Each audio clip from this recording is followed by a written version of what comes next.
Hello student, how are you all are?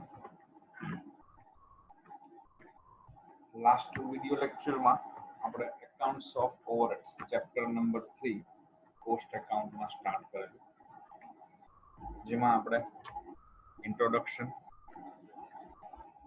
then general principle for overheads એનું discussion કરેલું. Then we discuss classification of overhead. In classification we discuss already functional department. In functional department we discuss factory overheads, office or administration overhead, and selling and distribution overhead. Today we are going to start another classification element wise. So here is in your screen behavior wise classification, element wise classification. Overheads can also be classified on the basis of elements of cost like materials, wages and expenses. પરોક્ષ ખર્ચ છે એને આપણે એનો elements એટલે એનો તત્વ, એનો ગુણ એવું કહી શકાય, એનો ભાગ એવું પણ કહી શકાય. એના આધારે પણ વર્ગીકરણ કરી શકીએ, જેમ કે મટીરિયલ્સ એટલે કે માલ સામાન, વેજીસ મજૂરી, એન્ડ એક્સપેન્સીસ અને અન્ય ખર્ચાઓ. They are as follows. અને આ ખર્ચાઓ નીચે પ્રમાણે છે. First one, indirect materials એટલે પરોક્ષ માલ સામાન. The material which do not form part of the product manufactured but which help production and has to be apportioned over different cost center or cost unit are considered indirect materials. જે માલ સામાન છે એ તમારા પ્રોડક્શનનો કે ઉત્પાદનનો સીધો ભાગ નથી. ડાયરેક્ટ એક ખર્ચ નથી થતો એમાં પ્રોડક્શન માટે, ઉત્પાદન કરવા માટે, પણ એ તમને પ્રોડક્શન કરવા માટે, ઉત્પાદન કરવા માટે એ તમને ઉપયોગી બને છે, હેલ્પફુલ બને છે. તો એ ખર્ચ છે એને ઇનડાયરેક્ટ મટીરિયલમાં ગણી શકાય. એ અલગ અલગ કોસ્ટ સેન્ટર એટલે પડતર કેન્દ્રને આધારે કે કોસ્ટ યુનિટ કે પડતર એકમને આધારે એને આપણે વર્ગીકરણ કરી શકીએ છીએ. The following are some instances of indirect material. નીચે આપણને કેટલાક એના ઉદાહરણો આપેલા છે પરોક્ષ માલ સામાનના, જેમાં ફ્યુલ એટલે કે બળતણ, ઓઇલ, ગ્રીસ, લુબ્રિકેન્ટ્સ, કોટન વેસ્ટ એટલે ગ્રીસ, ઓઇલ, બળતણનું, કોટન વેસ્ટ, ગાભા, રૂ, આ બધું ઉત્પાદન માટે જરૂરી હોય મશીન ચલાવવા માટે, પણ એ મુખ્ય એનું પ્રોસેસ માટે જરૂર નથી. ઉત્પાદન મશીન ઉપર થાય એટલે મશીનનો ખર્ચનો ભાગ છે, તો આ મશીનનો હિસ્સો છે આ બધો ખર્ચ, એટલે ડાયરેક્ટલી નથી પણ ઇનડાયરેક્ટ છે. પછી કન્ઝ્યુમેબલ ઇક્વિપમેન્ટ્સ યુઝડ ઇન ફેક્ટરી, આ ઉપરાંત અન્ય વપરાશના સાધનો જે ઉત્પાદન માટે લેવાતા હોય એનો ખર્ચ. Nail strings et cetera used in packing, કે પેકિંગ કરવા માટે જે સાધનો વપરાતા હોય છે, વધારાનો ભાગ કરવામાં આવતો હોય એના માટે જે સાધનો વપરાતા હોય છે એનો ખર્ચનો ભાગ. આ બધા indirect material. Indirect labor, the wages which cannot be directly charged to a job, process or unit but which has to be apportioned is called indirect wages. જે મજૂરી ઉત્પાદનનો સીધો ભાગ નથી, કે ઉત્પાદન કરવા માટે સીધો ખર્ચ છે એવું કહી શકાય નહીં, પણ ઉત્પાદન કરવા માટે એ જરૂરી છે અને એ મજૂરીનો એક હિસ્સો છે, ભાગ છે, તો એને આપણે ઇનડાયરેક્ટ લેબર એવું કહી શકીએ. દે આર, આવા પરોક્ષ મજૂરીનો ખર્ચ કયો ગણી શકાય, કયા ખર્ચને આપણે પરોક્ષ મજૂરીમાં ગણી શકીએ તેનું લિસ્ટ આપણને આપેલું છે. Cost supervisor salary, second wages for idle time એટલે નિષ્ક્રિય સમયની મજૂરી, next salary for leave period, કોઈ રજા ઉપર જાય તો આપણે જોઈએ છે સામાન્ય નિયમ પ્રમાણે દરેક જગ્યાએ વર્ષમાં 12 હક રજાઓ મળતી હોય છે. Leave with pay, casual leave જેને આપણે કહીએ છીએ, તો એ વખતે રજા ઉપર હોય તો પણ એનો પગાર ચાલુ રહે છે. પછી wages for repair of machinery, મશીનને રિપેરિંગ કરાવવાનો કોઈ ખર્ચ થાય મજૂરીનો એ. Employers contribution to PF of indirect workers. અને લાસ્ટ વન વર્કર્સ કોમ્પન્સેશન, કામદારોને જે કંઈ વળતર મહેનતાણું આપીએ છીએ. આ બધા ઇનડાયરેક્ટ લેબરના એક્ઝામ્પલ્સ છે. Number 3, indirect expenses. ત્રીજો એલિમેન્ટ વાઇઝ પાર્ટ છે indirect expenses. The expenses other than material and labor which cannot be directly charged to any particular job, process, cost center or unit of a production are called indirect expenses. જે ખર્ચ માલ સામાન અને મજૂરી સિવાયનો છે પણ જે ડાયરેક્ટ નથી, જેમ માલ સામાન ડાયરેક્ટ નથી, મજૂરી પણ ડાયરેક્ટ ખર્ચ નથી, તો ઇનડાયરેક્ટ લેબર કે ઇનડાયરેક્ટ મટીરિયલ કહેવાય છે. સેમ વે આ ખર્ચ છે પ્રોડક્શનમાં હેલ્પ જરૂરી છે, ઉપયોગી છે, જે પ્રોડક્શન માટે જ થાય છે, બટ ડાયરેક્ટલી તમે એને પર્ટિક્યુલર કોઈ જોબ માટે કે આ જોબ માટે આ ખર્ચ થયો, કે આ પ્રોસેસ આ પ્રક્રિયા માટે આ ખર્ચ થયો, કે આ કોસ્ટ સેન્ટરનો આ ખર્ચ છે, અથવા યુનિટ વાઇઝ તમે ડાયરેક્ટલી એલોકેટ કરી શકો એવો ખર્ચ નથી. તો આ બધા જે ખર્ચ છે એને આપણે ઇનડાયરેક્ટ એક્સપેન્સ, પરોક્ષ ખર્ચાઓ કહી શકીએ. એમાં કેવા ખર્ચનો સમાવેશ થાય છે એ જોઈએ. તો નંબર 1 છે salary of clerks and officers. Officer અને ક્લાર્કનો પગાર એડમિનિસ્ટ્રેશન ડિપાર્ટમેન્ટમાં જે હોય છે. કેન્ટીન એક્સપેન્સ, જેને પ્રોડક્શન સાથે ડાયરેક્ટલી ક્યાંય કનેક્શન નથી, બટ એ જરૂરી છે કે તમારા ફેક્ટરીમાં જે વર્કર્સ કામ કરતા હોય તો અમુક ચોક્કસ સમયના અંતે એમને ફ્રેશ થવા માટેનો બ્રેક મળતો હોય, તો એ સમય દરમિયાન ચા નાસ્તાની જરૂર પડતી હોય, તો બહાર જઈ અને ચા નાસ્તો કરે તો એટલો સમય વધારે થશે, સમય બગડશે. બેટર વે છે કે તમારે ફેક્ટરી તમારું જે ફેક્ટરી છે, તમારું જે ઓર્ગેનાઇઝેશન છે એની અંદર જ એને ફેસિલિટી અવેલેબલ હોય અને બહારના રેટથી અથવા તો એનાથી પણ ઓછા રેટથી, કન્સેશન રેટથી એને અવેલેબલ હોય, ક્વોલિટી વાઇઝ પણ સારું હોય, તો એ બેટર વે એના માટે એ રહેશે કે ત્યાંથી એનું યુટિલાઇઝ કરે, કન્ઝપ્શન કરે તો સારું. તો આના માટે એને મેન્ટેન કરવા માટે, કેન્ટીનને મેન્ટેન કરવા માટે પણ ખર્ચ થશે, that is a canteen expense. Depreciation, ઘસારો, ઇન્સ્યોરન્સ પ્રીમિયમ, વીમો, rates and taxes, rent, lighting, training expense et cetera. તો આ બધા ખર્ચ એવા છે કે જે મટીરિયલમાં કે લેબરમાં કન્સિડર ન થઈ શકે, બટ એ ખર્ચ પ્રોડક્શનનો પાર્ટ છે પણ ડાયરેક્ટલી નથી, ઇનડાયરેક્ટ છે. એને આપણે કેવા કહીશું?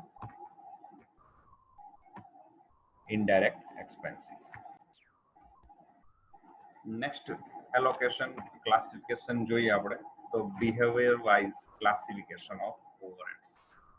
જે ખર્ચ છે એનું બિહેવિયર, એનું વર્તણૂક કેવી છે, વ્યવહાર કેવો છે, એના આધારે એનું વર્ગીકરણ થઈ શકે. On the basis of variability, the overheads falls into two main groups. એનામાં જે વેરાબિલિટી છે, વિશિષ્ટતા જે છે એના આધારે બે મુખ્ય ભાગમાં એને વહેંચી શકીએ છીએ, જે તમે બધા જાણો છો એ પ્રમાણે. ફિક્સ્ડ ઓવરહેડ્સ એટલે કે સ્થિર પરોક્ષ ખર્ચ, અને વેરિયેબલ ઓવરહેડ્સ ચલિત પરોક્ષ ખર્ચ. They behave in a particular way with regard to level of production.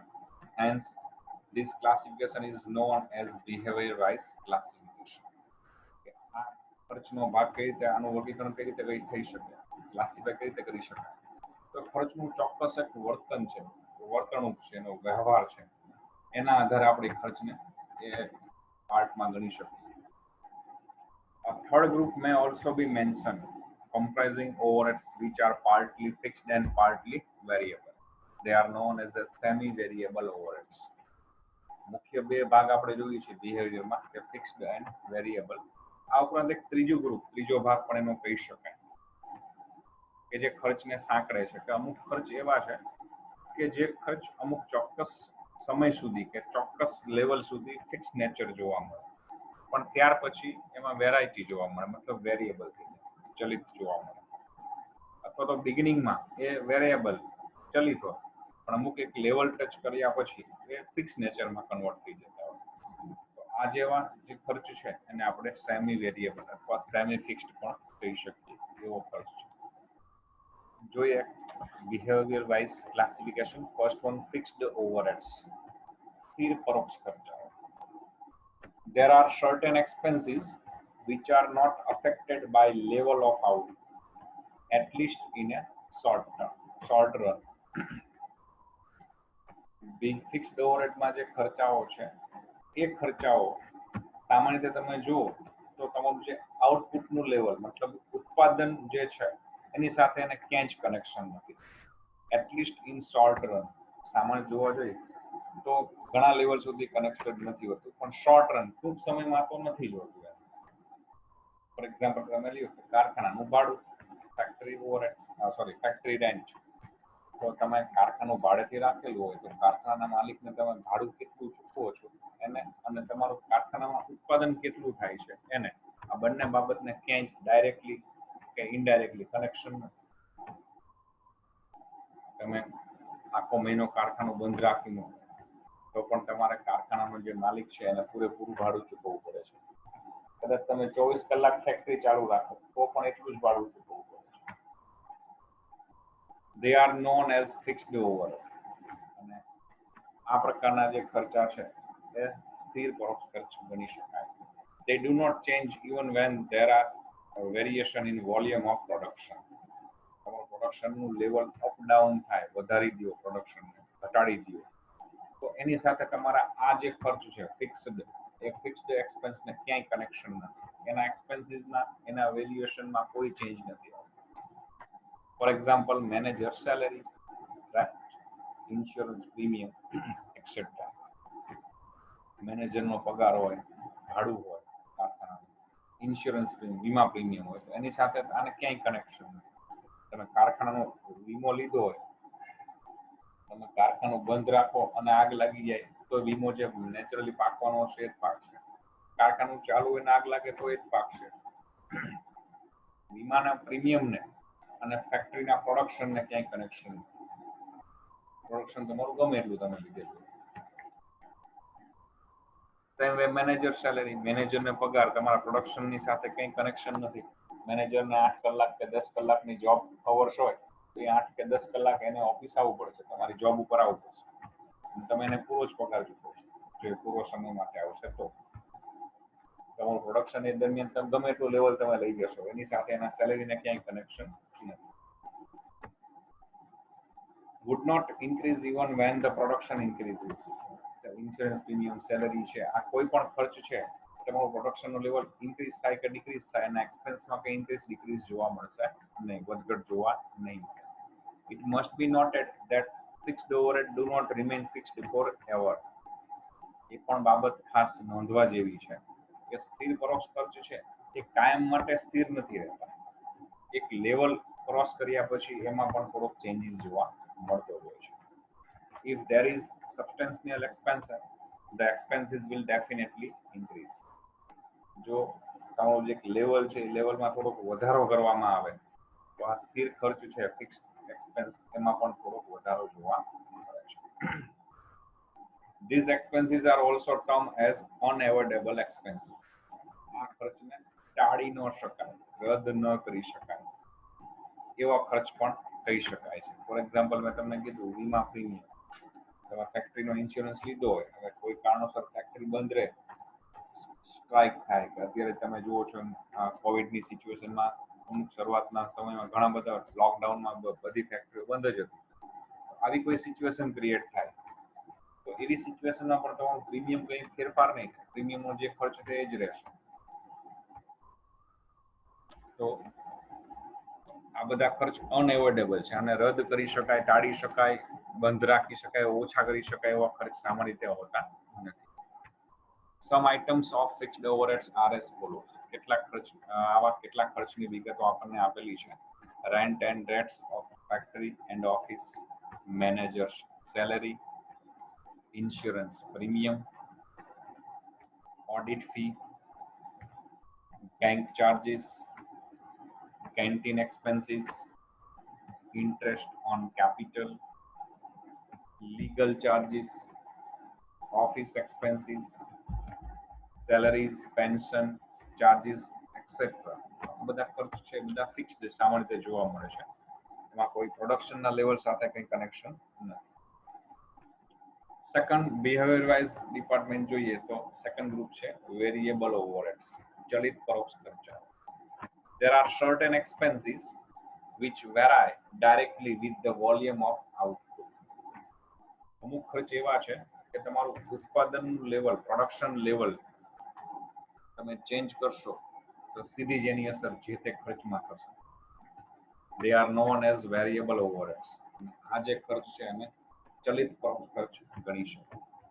ઉત્પાદન તમે વધારશો તો એક ખર્ચ વધી જશે, ઉત્પાદનને તમે ઓછું કરશો તો એક ખર્ચ ઓછો થઈ જશે. મતલબ તમારા પ્રોડક્શનના લેવલ સાથે, પ્રોડક્શન સાથે ડાયરેક્ટલી કનેક્ટેડ છે.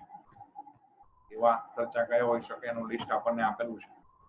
ડાયરેક્ટ મટીરિયલ, માલ સામાન, ડાયરેક્ટ વેજીસ, મજૂરી, gas, water, electricity, maintenance and repairs of factory building, plant and machinery, lubricant, overtime wages, carriage outward, heating and air conditioning, salesmen's commission and allowances, etc.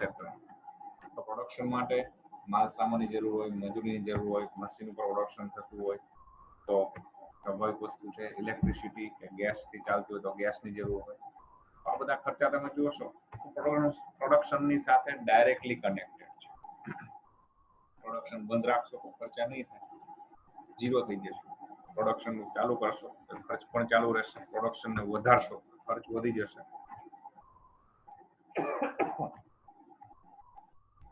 Third one છે semi variable overheads, અર્ધચલિત પરોક્ષ ખર્ચા. Expenses which change with the volume of output but not in direct proportion to it are semi-variable overheads.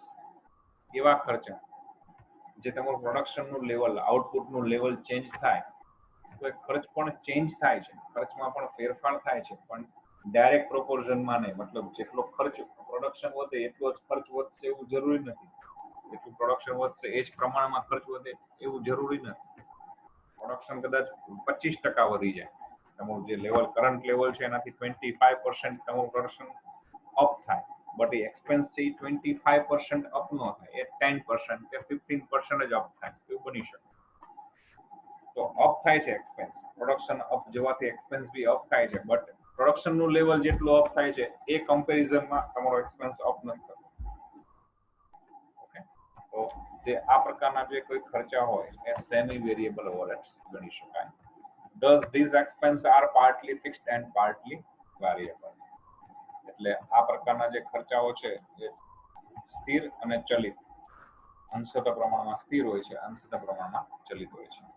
For example, telephone expense are fixed up to certain number of calls, but they would increase in proportion to the number of calls made after the fixed limit is exceeded. ટેલિફોનનું bill છે તો શરૂઆતમાં જે landline phone હાલમાં પણ ઘણી જગ્યાએ જોવા મળે છે, તેમાં કંપની તરફથી અમુક સ્કીમો તમને જોવા મળતી કે દર મહિને 100 કોલ ફ્રી, 50 કોલ ફ્રી. તો એક ચોક્કસ લિમિટ સુધી તમને કોલ ફ્રીમાં જોવા મળે, પણ એ ફ્રીની જે લિમિટ છે એ તમે ક્રોસ કરો પછી તમે જેટલો સમય માટે કોલ કરશો એ પ્રમાણે એનું ચાર્જ લાગતો જશે, ચાર્જ વધી જશે. તમારું દર મહિને 200 રૂપિયા ભાડું, તમને દર મહિને 50 કોલ ફ્રી. તો આખા મહિના દરમિયાન તમારા 50 કે 50 થી ઓછા કોલ થયા હોય તો તમારા ફિક્સ 200 રૂપિયા જ તમારે એનો ચાર્જ પે કરવાનો થશે. બટ 50 થી ઉપર કોલ થશે, 51મો કોલ સ્ટાર્ટ થશે એટલે ભાડું વધી જશે. 200 રૂપિયા ફિક્સ પ્લસ પછી તમે જે ટાઈમ જેટલો કોલ કરતા જશો 51 થી સ્ટાર્ટ કરીને જે કે આગળ ઉપર એ પ્રમાણેનું ચાર્જીસ વધતો જશે. તો એનું તમારું ઓવરઓલ ટેલિફોન બિલિંગ પણ વધતું જશે. તો 50 કોલ સુધી એનો નેચર ફિક્સ છે, પછી 51મો કોલ થશે કદાચ ડ્યુરિંગ ધ મંથ તો એનો રેન્ટ વધી જશે, ચાર્જ વધી જશે. તો પછી વેરિયેબલ નેચરમાં આવશે, જેમ કોલ થશે એ પ્રમાણે ખર્ચ વધતો જશે. તો ટેલિફોનનું જે બિલ છે એને આપણે સેમી વેરિયેબલમાં ગણી શકીએ. Similarly, depreciation charges is semi-variable because that part of it is fixed, which is due passage of time, but a part of it increases with the increase in the number of shifts. કોઈ machine છે તો મશીનનો ઘસારો એને પણ આપણે semi વેરિયેબલમાં ગણી શકીએ. કઈ રીતે? તો કોઈ મશીનરી છે એ પેસેજ ઓફ ટાઈમના બેઝ ઉપર એનો ડેપ્રી ચાર્જ થાય, સમય જેમ જેમ પસાર થાય એમ એનો ઘસારો લાગે. ફોર એક્ઝામ્પલ છે તમારી પાસે કોઈ વ્હીકલ છે, ટુ વ્હીલર છે, તમે એનો ઉપયોગ એનો બહુ ઓછો કરો છો, પણ એ ટુ વ્હીલર 5 વર્ષ કે 7 વર્ષ જૂનું છે તો એની રિસેલ વેલ્યુ એ પ્રમાણમાં હશે. સેમ તમારો બહુ ઓછો ઉપયોગ છે પણ એ ટુ વ્હીલરને 10 વર્ષ પૂરા થઈ ગયા છે તો એની રિવેલ્યુએશન રિસેલ વેલ્યુ એ પ્રમાણમાં હશે. પેસેજ ઓફ ટાઈમ પ્રમાણેનો ડેપ્રી લાગે. ભાઈ 10 વર્ષ જૂનું સ્કૂટર છે, 10 વર્ષ જૂનું ટુ વ્હીલર છે તો એની વેલ્યુ આટલી જ ગણાય. 5 વર્ષ જૂનું છે તો એની વેલ્યુ આટલી જ ગણાય. એનો કન્ઝપ્શન વપરાશ સેકન્ડ પોઈન્ટ છે. એનો પેસેજ ઓફ ટાઈમ સમયનો પસાર કેટલો થયો છે એ ધ્યાનમાં લેવા છે. એ માટે ફિક્સ નેચર જોવા મળે છે. But part of it is increase with the increase in the number of shift. હવે મશીનરી કોઈ આપણે લઈએ મશીનના એક્ઝામ્પલમાં, તો મશીન ઉપર જેમ સમય કામ વધારે થશે એમ એના ઉપર ડેપ્રિસિએશન વધારે લાગશે. જેટલો વધારે મશીનનો વપરાશ કરશું ઘસારો પણ વધારે લાગશે તો એની વેલ્યુએશન ઝડપથી ઓછી થતી જશે. એનો ખર્ચ ઝડપથી વધશે, ડેપ્રિસિએશનની વેલ્યુ વધશે. કોઈ ટુ વ્હીલરમાં એક્ઝામ્પલ લઈએ તો ટુ વ્હીલર છે, બે વ્યક્તિ પાસે ટુ વ્હીલર છે, બંને સાથે ટુ વ્હીલર લીધેલું છે. એક વ્યક્તિ એવો છે કે એનો લિમિટેડ પર્પઝથી યુઝ કરે છે, એનો યુઝ છે એ લિમિટેડ છે કે દરરોજ એનો ઘેરથી ઓફિસ જાય છે અને ઓફિસથી ઘેર આવે છે એટલો ઉપયોગ. ક્યારેક મંથલી એકાદ વખત ઓકેઝનલી ક્યારેક એ બહાર નીકળે છે તો એનો ઉપયોગ થાય છે. બીજો વ્યક્તિ છે એને એની જોબ ટાઈપ એવી ટાઈપ જેની જોબ એ ટાઈપની છે અને ટુ વ્હીલર લઈને જ બધે આવવા જવાનું થતું હોય છે તો દિવસ દરમિયાન એને 50-100 કિલોમીટર દરરોજ સ્કૂટર ચાલે છે. આફ્ટર 2 યર્સ બંનેનું ડેપ્રિસિએશન કેલ્ક્યુલેટ કરીએ કે રિસેલ વેલ્યુ કેલ્ક્યુલેટ કરીએ તો બંનેમાં વાસ્ટ ડિફરન્સ જોવા મળે. પહેલું જે છે એનો લિમિટેડ પર યુઝ છે તો એનું મશીન એનું જે સ્કૂટર છે ટુ વ્હીલર એ થોડું ઓછું ઘસાયેલું હશે, ઓછું વપરાશ થયેલું હશે અને મશીનરી એનું મિકેનિઝમ બહુ સારું હશે તો એની રિસેલ વેલ્યુ સારી હશે તો એની સામેનો ઘસારો ઓછો ગણાય. જ્યારે બીજો વ્યક્તિ છે એ ડેઈલી એનું 50, 30, 40, 50, 100 કિલોમીટર સુધી એનો ટુ વ્હીલર ચાલે છે, એનો યુઝ ઘણો બધો થઈ ગયેલો હશે તો એનો સમય બંનેનો સરખો છે પણ વપરાશમાં બંનેમાં ફેર જોવા મળે છે. એના બેઝ ઉપર એની રિસેલ વેલ્યુ ઓછી થશે તો ઘસારો વધારે આવશે.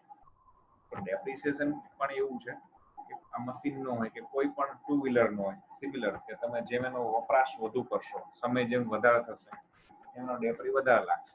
કદાચ વપરાશ નહીં કરો, રાખી મૂકશો તો જેનો સમય વધારે ગયો છે એનો ડેપ્રી વધુ હશે, ઓછા સમયવાળાનો ઓછો હશે. એટલે પેસેજ ઓફ ટાઈમના બેઝ ઉપર જોઈએ તો ડેપ્રી ફિક્સ નેચર જોવા મળે પણ સાથે એનો ઉપયોગ તમે કેટલો કરો છો એ પણ કન્સિડર કરશો આપણે. શિફ્ટ વાઇઝ કેવી રીતે ઉપયોગ થાય છે તો એનો ડેપ્રિસિએશન પછી વધતો હશે. The grouping of overheads between fixed and variable is useful in many ways. સ્થિર અને ચલિતના પ્રમાણમાં આપણે ઓવરહેડ્સનું ગ્રુપિંગ કરીએ છીએ તો આપણને ઘણી બધી રીતે એ ઉપયોગી છે.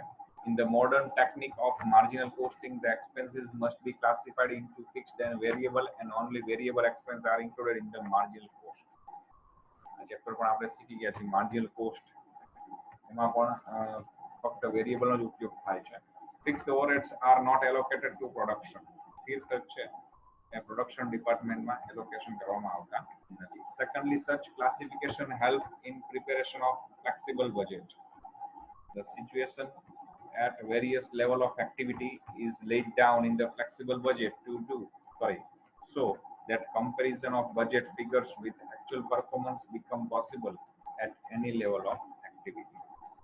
ખર્ચનું વિતરણ કરેલું હોય તો બજેટ અંદાજપત્ર તમે જે બનાવો છો ફ્લેક્સિબલ એટલે કે પરિવર્તનશીલ, મતલબ અલગ અલગ લેવલ કે આટલા ટકા લેવલે કામ કરીએ તો શું થાય, ચેન્જ કરીને લેવલ પ્રોડક્શન લેવલ ચેન્જ કરીને આ લેવલથી કામ કરીએ પ્રોડક્શન લઈએ તો શું બજેટ બને, શું કોસ્ટિંગ આવે, ફરી પાછું એમાં કંઈ ચેન્જીસ કરીએ તો બજેટ શું બને છે. તો અલગ અલગ લેવલના બજેટ બનાવવા માટે પણ એલોકેશન ઉપયોગી થઈ પડે છે. ફિક્સ, વેરિયેબલ અને સેમી વેરિયેબલ. વેરિયેબલ નેચર છે એ જનરલી બધે કન્સિડર થાય છે પણ ફિક્સ્ડ એલોકેશન જે છે ફિક્સ ઓવરહેડ પ્રોડક્શન ડિપાર્ટમેન્ટમાં કન્સિડર થતું નથી.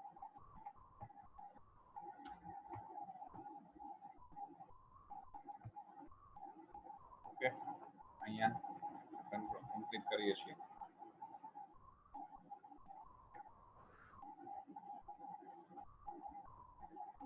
નેક્સ્ટ લેક્ચરમાં આપણે હવે એબ્સોર્પ્શન ઓર રિકવરી ઓફ ઓવરહેડ્સનો પોઈન્ટ ડિસ્કસ કરીશું.